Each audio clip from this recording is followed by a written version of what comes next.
Hello नमस्कार साथियों। तो चलिए देखते हैं विलोम शब्दों को। जैसे कि एग्जाम के अंदर, हर एग्जाम के अंदर विलोम शब्द पूछे ही जाते हैं। तो आइए हम विलोम शब्दों को देख लेते हैं। आपने देखे होंगे किताब के अंदर भी लिखे हुए होते हैं, लेकिन आपको हर अक्षर का मतलब पता नहीं होता। तो आइए हर एक अक्षर के, हर एक शब्द के मतलब को हम जान के हर एक विलोम शब्द को बड़ी आसानी से याद कर लेंगे। हम क्लास में याद कराने के लिए आया हूँ मैं आपको, सिर्फ आपको याद कराना है और कोई मतलब नहीं है, सिर्फ आपको याद ही कराना है। तो आइए याद कर लेते हैं हम। वैसे चाहता तो एक एक करके लिख देता, टाइम लगता, हम याद कराएंगे। आइए देख लेते हैं, एक एक करके याद करेंगे। तो और उससे पहले जो भी मेरा प्यारा भाई बहन चैनल पर नया जुड़ा है वो एक बार चैनल को सब्सक्राइब करके वीडियो को लाइक जरूर कर दें और एक बार शेयर कर दें जिस तक ये सभी तक पहुंच जाए। जिसको याद नहीं होते उसके लिए ही आया हूँ, जिसको भी याद नहीं होते वो एक बार क्लास देख लेना, आपको सारे क्लास के बाद याद हो जाएंगे। हमारी एक आध क्लास हो रहेगी और बाकी मैं विलोम शब्द सारे निपटा दूंगा, टेंशन मत लो। क्योंकि हमारे आज भी बहुत सारे विलोम है, एक दो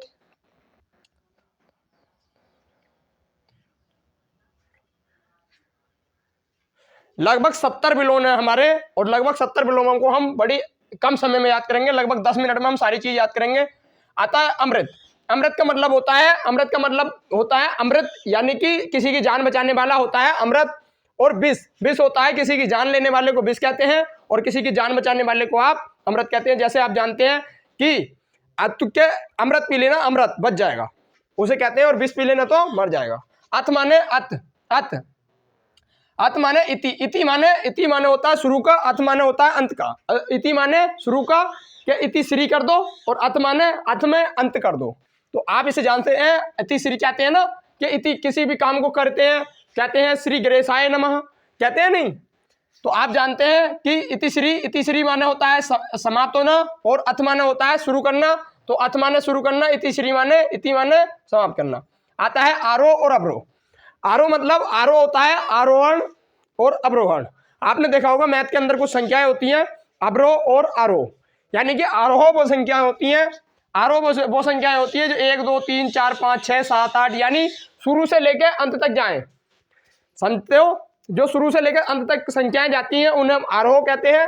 और जो हमारी अंत से लेकर शुरू तक आए, यानी जैसे कि 100 100 99, यानी यहां से ले सकते हैं 9 8 7 6 3 2 1, ये जो संख्याएं होती हैं यानी उल्टा जो बैग जाते हैं हम, यानी शुरू में बड़ा फिर छोटा, ये होती है आरोह। तो आते हैं इसके बाद अगला अनाथ और सनाथ। अनाथ यानी नाथ होता है, नाथ को आप जानते हैं, नाथ का मतलब होता है जिसका सब कुछ हो, यानी आप नाथ के शब्द में जानते हैं भगवान शिव को। तो नाथ के शब्दों में किसे जानते हैं? भगवान शिव को। भगवान शिव को नाथ कहते हैं। और ए लग जाए तो अनाथ, यानी जिसका नाथ नहीं होता, जिसका कोई नहीं होता, तो उसे क्या कहते हैं? अनाथ। और जिस सनाथ, यानी अगर से लग जाए तो साथ में, यानी जिसका सब कुछ सब होते हैं, उसे क्या कहते हैं हम? सनाथ। नाथ में भगवान को कहते हैं। अगर किसी के साथ लग जाए तो से लग जाए, तो साथ लग जाए तो साथ, यानी सबके साथ, यानी अनाथ नहीं होगा। इसके बाद कहते हैं अनाथ। इसके बाद आता है उपकार और अपकार। उपकार का मतलब होता है किसी पर उपकार कर देना, किसी पर उपकार कर देना, किसी की सहायता कर देना को क्या कहते हैं? उपकार। यानी किसी की सहायता कर दी तो उसका उपकार। और अपकार का मतलब होता है किसी का बुरा कर देना, यानी किसी की सहायता न करना और उसे अपने मार्ग से भटका देना, इसका मतलब होता है अपकार का। इसके बाद आता है अनुचित। अनुचित का मतलब होता है कि किसी भी कार्य को ठीक तरह से ना करना। किसी भी कार्य को ठीक तरह से ना करने का मतलब क्या होता है? अनुचित। और उचित का मतलब होता है किसी भी कार्य को ठीक तरह से करना, ठीक तरह से करना। यानी किसी भी, अगर आपने विलोम शब्द याद करे और सही तरह से याद हो गए तो क्या काम किया आपने? उचित काम किया। और आपने अगर उल्टे सीधे पड़ गए और यहाँ से भाग गए तो अनुचित काम हो गया। तो आप जानते हैं इसे। इसके बाद आता है अनादर। अनादर और आदर, यानी किसी का आपने आदर किया तो क्या होगा? आदर। और आपने अगर किसी का अनादर कर दिया, यानी किसी की बेइज्जती कर दी, तो उसका क्या कर दिया आपने? अपमान कर दिया, उसका अनादर कर दिया। तो आदर और अनादर में यह होता है कि अगर किसी का आपने आदर किया है, आदर का मतलब आपने किसी को सम्मान दिया, किसी का मान करा है, तो उसका मतलब होता है आदर। और अनादर होता है किसी की आपने बुराई की है, किसी की आपने अपने ईर्ष्या की है। आता है इसके बाद आविर्भाव और तिरोभाव। आविर्भाव और तिरोभाव ये आपको याद करना पड़ेगा, आविर्भाव और तिरोभाव। इसके बाद आता है अतिवृष्टि और अनावृष्टि। ये ठे ठे नहीं है, टे है, इसे टे बना लेना। अतिवृष्टि, अतिवृष्टि का मतलब होता है, वृष्टि माने होती है वर्षा, वृष्टि माने क्या होती है वर्षा, अति माने होता है ज्यादा, यानी अगर ज्यादा वर्षा हो तो उसे कहते हैं अतिवृष्टि। और अगर अनावृष्टि, अनावृष्टि का मतलब यानी वृष्टि माने वर्षा और अन माने नहीं, अगर वर्षा नहीं होती तो उसे कहते हैं अनावृष्टि, अगर वर्षा ना हो तो अनावृष्टि, और वर्षा हो तो क्या कहते हैं, और अधिक वर्षा हो तो उसे कहते हैं अतिवृष्टि। वृष्टि माने वर्षा ही होता है, अगर वर्षा अगर कम होती है तो अनावृष्टि, और वर्षा अगर ज्यादा होती है तो अतिवृष्टि। इसके बाद आता है अग्रज और अनुज। अग्रज और अनुज, अग्रज माने होता है आगे का, आप इसका ध्यान रखेंगे, अग्रज माने होता है आगे और अनुज माने होता है पीछे। यानी आप जानते हैं कि रामायण के अंदर भगवान श्री राम क्या कहते हैं अपने भाई को, अनुज, क्या कहते हैं अनुज, वो कहते हैं मेरा अनुज उधर है, मेरा अनुज वो है। सही है, आप जानते हैं इसके बारे में, आपने अगर पढ़ी है तो ठीक, और नहीं पढ़ी है तब भी ठीक। आइए देख लेते हैं। आप जो पीछे वाले को क्या कहते हैं, यानी छोटे से को क्या कहते हैं, उसे कहते हैं अनुज, और बड़े आगे के अगर बड़े को कहते हैं अग्रज। इसके बाद आता है अर्पण और ग्रहण। अर्पण और ग्रहण यानी ग्रहण यानी किसी चीज को खा जाना, जैसे आप खा रहे हैं, आप विलोम शब्दों को, जो देख रहा है वो ये समझो आज लास्ट बार देख रहा है, उसके बाद विलोम शब्दों को देखने की जरूरत नहीं है ना कहीं। अगर आप ऐसा ही कर, अगर आपने याद करे हैं चैन, चैन का हो गया, बेचैन, चिकने का हो गया, खुदरा, छली का हो गया, निश्चल, चप्पल का, ऐसे कभी भी याद नहीं होते। एक शब्द को आप अगर समझ लेंगे सारे याद हो जाएंगे। इसके बाद आता है अगला, मैं आपको हर एक शब्द की जानकारी दे रहा हूँ।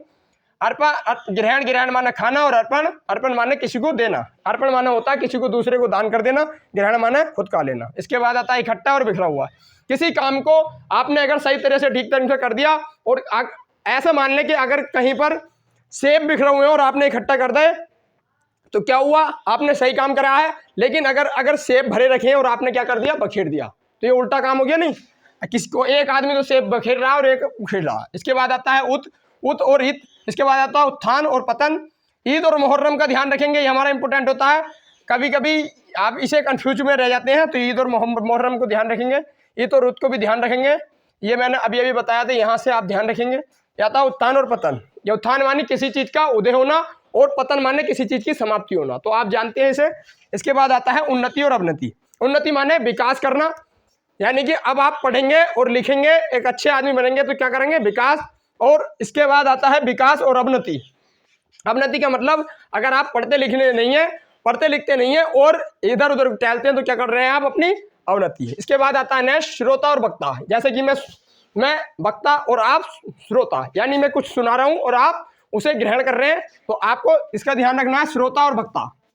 श्रोता यानी जो बोलता है, श्रोता जो सुनता है, और जो बोलता है उसे कहते हैं वक्ता। इसके बाद आता है नेक्स्ट उपपत्य का और अधिपत्य का। उपपत्य का क्या होता है, तो उपपत्य का होता है दो, आपको एक शब्द में आपको देखने को मिलेगा कि दो पर्वतों के बीच की भूमि को क्या कहते हैं, उपपत्य का, और दो पर्वतों के बीच की जो उल्टी सीधी भूमि होती है उसे कहते हैं अधिपत्य का। आता है इसके बाद उत्तम और अथम। उत्तम और अथम। उत्तम माने होता है अच्छा, उत्तम माने क्या होता है अच्छा, और उधम माने होता है बेकार। उत्तम माने अच्छा और अधम माने बुरा। इसके बाद आता है नेक्स्ट एकता और अनेकता। एकता यानी कि आप अगर इन पांचों उंगलियों को क्या करेंगे, पांचों उंगलियों को अगर अलग कर लेंगे तो क्या हो जाएगा, वो अनेकता। ये क्या हो गई, अलग अलग। लेकिन आपने अगर इसकी मुट्ठी बना ली तो ये पांचों उंगली एक हो चुकी हैं, लेकिन इससे कोई भी नहीं लड़ सकता और इनसे सब लड़ सकते हैं, तो आप इसका ध्यान रखेंगे। ये हो गई अनेकता, ये हो गई एकता। तो आता है इसके बाद नेक्स्ट ऋण और ऋण। ऋण माना होता है कि किसी के कर्जे में रहना, और ऋण का मतलब होता है किसी के कर्जे में न रहना। इसके बाद आता है नेक्स्ट पॉइंट कनिष्ठ और ज्येष्ठ। ज्येष्ठ होता है बड़ा, यानी अपने से बड़े को क्या कहते हैं, ज्येष्ठ। जैसे आप कभी भी रामायण महाभारत या कोई भी धार्मिक ग्रंथ पढ़ेंगे तो उसमें आएगा कि ये ज्येष्ठ है, ये ज्येष्ठ पुत्र हैं। आपने कहीं भी देखा होगा, कोई कहता होगा कहीं ना कहीं किसी न किसी नाटक के अंदर कि ये ज्येष्ठ पुत्र है, और ये ज्येष्ठ है, और ये कनिष्ठ है। तो आप देखेंगे ये होता है बड़ा और ये होता है छोटा। इसके बाद आता है कृत्रिम और प्राकृतिक। आप इसके बारे में जानते हैं, जो चीज़ स्वयं बनती है, जैसे कि नेशनल पार्क है, कुछ नेशनल पार्क के कुछ झीलें हैं जो स्वयं बनी है, उन्हें क्या कहा गया है, प्राकृतिक। और जो स्वयं न बनकर उन्हें खुद एक ढंग दिया गया है उसे कहते हैं कृत्रिम। तो आता है इसके बाद नेक्स्ट कल्पित और यथार्थ, इसे आप याद करेंगे। इसके बाद आता है क्रिया और प्रतिक्रिया। जैसे कि अब मैं कर रहा हूं क्रिया और आप इसके बाद इसे एक बार और पढ़ के क्या करेंगे, प्रतिक्रिया। तो आप इसे जानते हैं, जैसे मैं आप क्रिया कर रहा हूं, इसके बाद आप करेंगे एक और बार प्रतिक्रिया। इसके बाद आता है कठिन और सरल। ये क्या है इस टाइम, कठिन, और मैं क्या बना रहा हूं इन्हें, सरल। तो आप इसका ध्यान रखेंगे, कठिन को क्या कर रहा हूं मैं, सरल बना रहा हूं, तो एक दूसरे के विपरीत हो चुके हैं। अतः कुख्यात और विख्यात। विख्यात का मतलब है विख्यात का मतलब है कि सभी की जबान पर होना, और कुख्यात मतलब किसी की जबान पर न होना, यानी कुछ की जबान पर होना। और विख्यात का मतलब होता है सबकी जबान पर होना।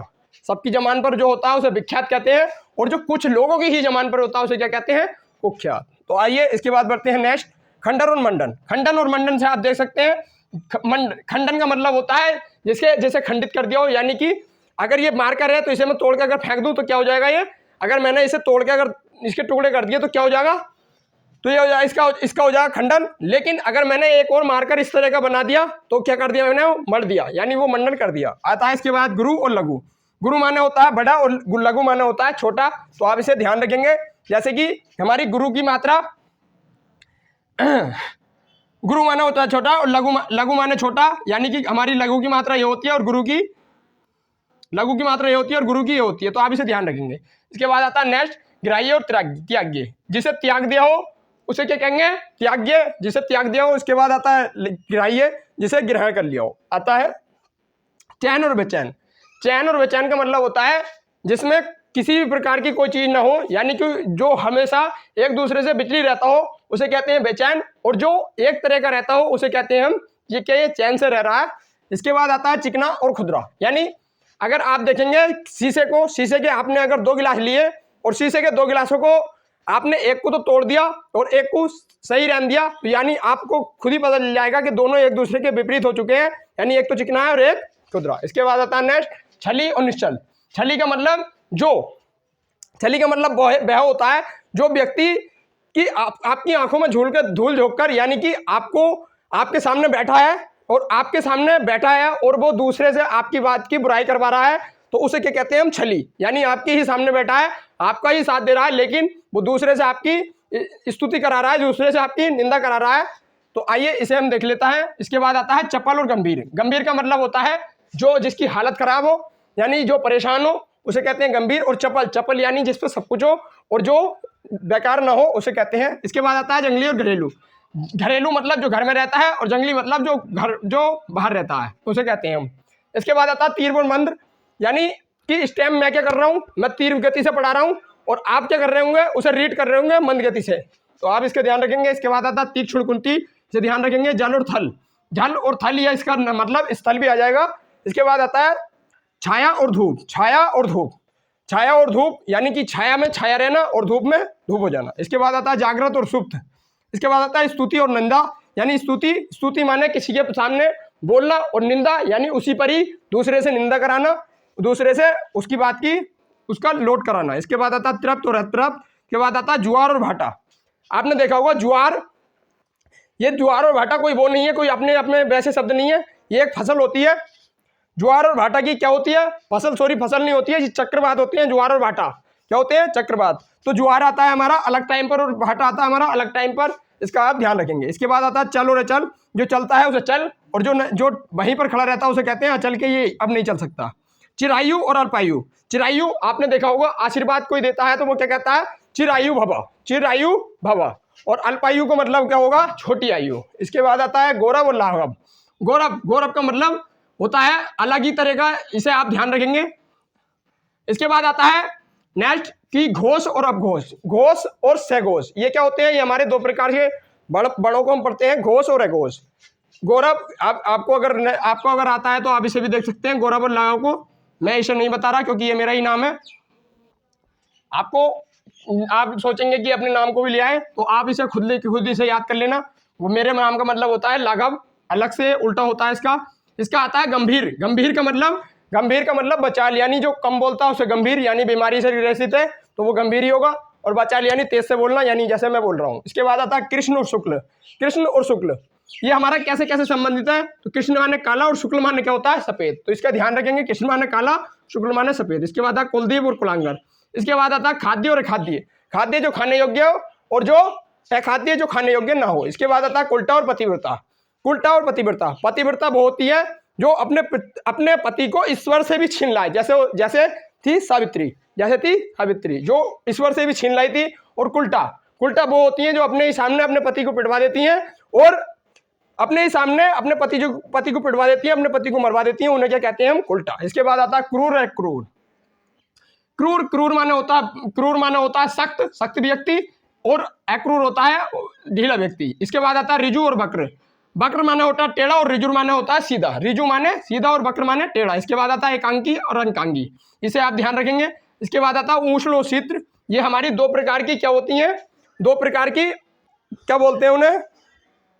ऋतुएं होती हैं दो प्रकार की, शीत ऋतु और उष्ण ऋतु। इसके बाद आता है क्रस और पीन। क्रस और पीन, इसका आप ध्यान रखेंगे। इसके बाद आता है जड़ और चेतन। जड़ माने होता है नीचे का सिरा और चेतन माने ऊपर की सिरा। जो ऊपर की तरफ बढ़ता है उसे चेतन, जो नीचे की तरफ रहता है उसे जड़। उसे कहते हैं तम और ज्योति। तम का मतलब होता है अंधेरा और ज्योति का मतलब होता है प्रकाश, यानी इसका आप ध्यान रखेंगे। इसके बाद आता है एकत्र और विकीर्ण। एकत्र और विस्तीर्ण, इसका भी आप ध्यान रखेंगे। एकत्र माने एकत्र करना और विकीर्ण माने एक दूसरे की तरफ कर देना। तो ये थे हमारे कुछ विलोम जो मैं आपकी क्लास में आपको याद करा चुका हूं। कल मिलेंगे और एक टॉपिक के साथ विलोम के, जो हमारा आगे का रह चुका है। मैं सभी विलोमों को निपटा दूंगा, टेंशन न ले, आपको सारी चीज याद होगी क्लास में ही। तो चलिए साथियों, मिलते हैं नेक्स्ट वीडियो में। जब तक के लिए जय हिंद जय भारत। कोई क्वेश्चन हो तो आप नीचे कमेंट कर देना और देखते रहे स्टडी पॉइंट टू गौरव सर।